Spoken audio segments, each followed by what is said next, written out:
மற்றவனுடைய வேலைக்காரனை குற்றப்படுத்துறதுக்கு நீ யார்? அவன் நின்றாலும் விழுந்தாலும் அவன் தேவனுக்கே கணக்கு ஒப்புவிக்க வேண்டியிருக்கும். அவனை கர்த்தர் நிலைநிறுத்துவார் என்று கர்த்தருடைய வார்த்தை சொல்கிறது.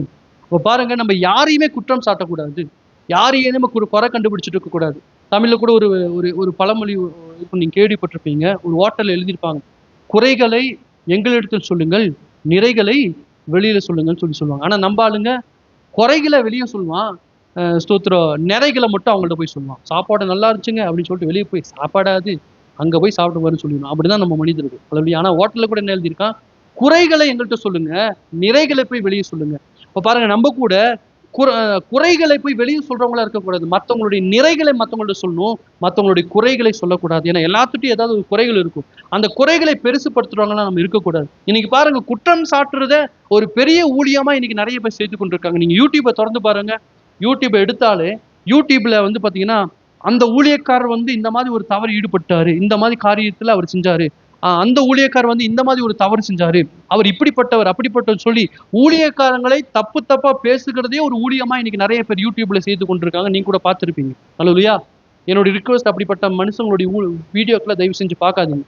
அந்த பாஸ்டர் வந்து இந்த மாதிரி தப்பு பண்ணிட்டாரு, இந்த பாஸ்டர் வந்து அந்த மாதிரி தப்பு பண்ணிட்டாரு, அவர் இப்படி பேசிட்டாரு, அவர் இப்படி பண்ணிட்டாரு, அப்படி பண்ணிட்டாரு சொல்லி ஊழியக்காரங்களை எப்ப பார்த்தாலும் குற்றம் சாட்டி கொண்டே நிறைய பேர் இருக்கிறாங்க. அதை ஒரு ஊழியமாவே செய்து பெருமையா சொல்லி கொண்டு இருக்கிறாங்க. அதை வந்து ஊழியம் என்று சொல்லி செய்து கொண்டிருக்காங்க. ஆனா குற்றம் சாட்டுகிறது ஊழியமே கிடையாது. அல்லேலூயா. ஒருத்தருடைய குறைகளை சுட்டிக்காட்டி அவங்களை சரி பண்றதுதான் ஊழியமே ஒழிய, ஒருத்தருடைய குறைகளை பொது மேடையில சொல்லி மற்றவங்களை அவமானப்படுத்துகிறது உண்மையான ஊழியமே கிடையாது. இன்னைக்கு நிறைய பேர் இதை ஒரு ஊழியம் சொல்லி செய்து கொண்டிருக்கிறாங்க. ஒருத்தர் மேல உங்களுக்கு ஒரு குறை இருந்துச்சுன்னா நேரடியா போய் நேருக்கு நேரா போய் அவங்களுடைய குற்றத்தை சொல்லி அதை அவங்களை சரி பண்ண வைக்கணும். ஒருவேளை உங்களால நேரடியா போய் சொல்ல முடியலன்னா அவங்களுக்கு ஜெபம் பண்ணுங்க, விட்டுருங்க. அவன் கர்த்தருடைய ஊழியக்காரன். அவன் நின்றாலும் விழுந்தாலும் கர்த்தருக்கே கணக்கு ஒப்புவிக்க வேண்டும். அவங்களை குற்றம் சாட்டுகிறதுக்கு நீங்களும் நானும் யார்? அந்த அதிகாரத்தை ஆண்டவர் யாருக்கு கொடுத்திருக்காரு? யாருக்கும் கொடுக்கல. ஒரு ஊழியக்காரனை குறை சொல்றதுக்கு எந்த ஒரு மனுஷனுக்கும் கர்த்தர் அதிகாரத்தை கொடுக்கல. இப்ப பாருங்க, இன்னைக்கு நிறைய பேர் அப்படிதான் ஊழியக்காரனை பத்தி, நீங்க அந்த ஊழியக்காரர் இந்த மாதிரி தவறு பண்ணிட்டாரு, அப்படி பண்ணிட்டாரு, இப்படி பண்ணிட்டாருன்னு குறைகளை சொல்றத ஒரு ஊழியமாய் செய்து கொண்டிருக்கிறாங்க. அல்லேலூயா. ஆனா அது ஒரு உண்மையான ஊழியம் கிடையாது. யார்தான் குறைகள் இல்லை? குறைகள் இல்லாதவங்க யாருமே இல்லை. எல்லாத்துட்டும் ஏதாவது குறைகள் இருக்கும். ஆனா அந்த குறைகளை தேவன் என்னைக்கும் பெரிதுபடுத்துறதில்ல. அந்த குறைகளை சரி பண்ணி ஒருத்தனை சீர்படுத்துறது தான் தேவனுடைய குணாதிசயமா இருக்கிறது. விழுந்து போன தாவீதின் கூடாரத்தை மறுபடியும் இடித்து நொறுக்கிறது தேவனுடைய சுபாவம் இல்ல. விழுந்து போன தாவீதின் கூடாரத்தை மறுபடியும் கட்டி எழுப்புகிறது தான் தேவனுடைய சுபாவம். அப்ப அவருடைய பிள்ளைகளாகி நீங்களும் நானும் ஒருத்தனுடைய குறை சொல்லி ஒருத்தனை மட்டம் தட்டக்கூடாது. அவனுடைய குறைகளை சுட்டி காட்டி அவனை சரி பண்றவங்களா இருக்கணும். அதை ஒருத்தன் ஏதாவது குறை இருந்தா நேரா போய் பர்சனலா அவன்கிட்ட பேசணுமே ஒழிய, அதை பொது மேடையில மற்றவங்களுக்கு அதை வெளிப்படுத்துறவங்களா, மற்றவங்களுடைய குற்றங்களை மற்றவங்களுக்கு வெளிப்படுத்துறவங்களா நீங்களும் நான் இருக்கக்கூடாது. அப்படி செஞ்சா நோவாவுடைய இளைய மகன் தகப்பனுடைய நிர்வாணத்தை வெளிப்படுத்தின பொழுது எப்படி அவன் சபிக்கப்பட்டானோ அதே நிலைமை தான் மற்ற ஊழியக்காரங்களை குறித்து அவதூறாய் பேசுறவங்களுக்கும் நடக்கும். அல்லேலூயா. அப்ப குற்றம் சாட்டக்கூடாது. தாவீதை பாருங்க. தாவீது உங்களை எல்லாத்துக்கும் தெரியும். தாவீது கர்த்தருடைய இருதயத்துக்கு ஏற்றவன் ஆண்டு சொன்னார். எப்போ சொன்னாரு? தாவீது விபச்சாரத்துல ஈடுபட்டு அந்த விபச்சாரத்தை மறைக்க அந்த பெண்ணுடைய கணவரை கொலை பண்ணாரு. அதுக்கப்புறமா தான் ஆண்டவர் சொல்றாரு, தாவீதை வந்து என் இருதயத்துக்கு ஏற்றவன். அதாவது அவன் செஞ்ச தப்ப ஆண்டவர் வந்து சுட்டி காட்டினவன் அவன் என்ன பண்ணிட்டான்னா, தன்னுடைய வஸ்திரத்தை கிழித்து கதறி அழுது ஆண்டவர்கிட்ட மன்னிப்பு கேட்கிறான். ஆண்டவர் மன்னிச்சாரு.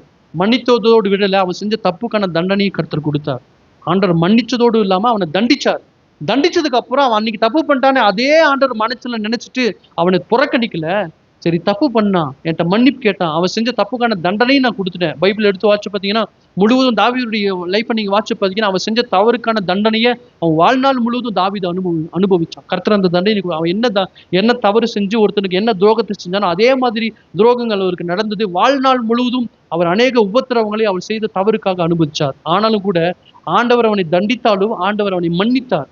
அவனை ஏற்றுக்கொண்டான். அவன் விபச்சாரத்தில் ஈடுபட்டான், கொலை பண்ணிட்டான்றதுக்காக ஆண்டவர் என்னை வெறுத்து விடவில்லை.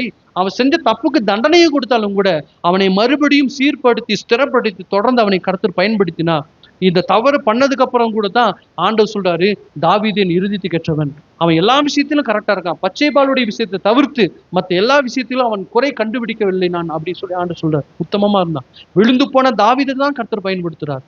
இன்னைக்கு எத்தனை ஊழியக்காரர் இப்படிப்பட்ட தவறை செஞ்சிருக்காங்க? விபச்சாரத்தில் ஈடுபட்டு கொலை பண்ண தாவீதையே கூட கர்த்தர் மன்னித்து ஏற்றுக்கொண்டு அவனை பயன்படுத்துகிறார். அவன் செஞ்ச தப்புக்கான தண்டனையும் கொடுத்துட்டார், உண்மைதான். ஆனாலும் அவனை மன்னித்து கர்த்தர் பயன்படுத்துகிறாரு. இப்படிப்பட்ட தவறுகளை இன்னைக்கு எந்த ஊழியக்காரன் செஞ்சிருக்கிறான்?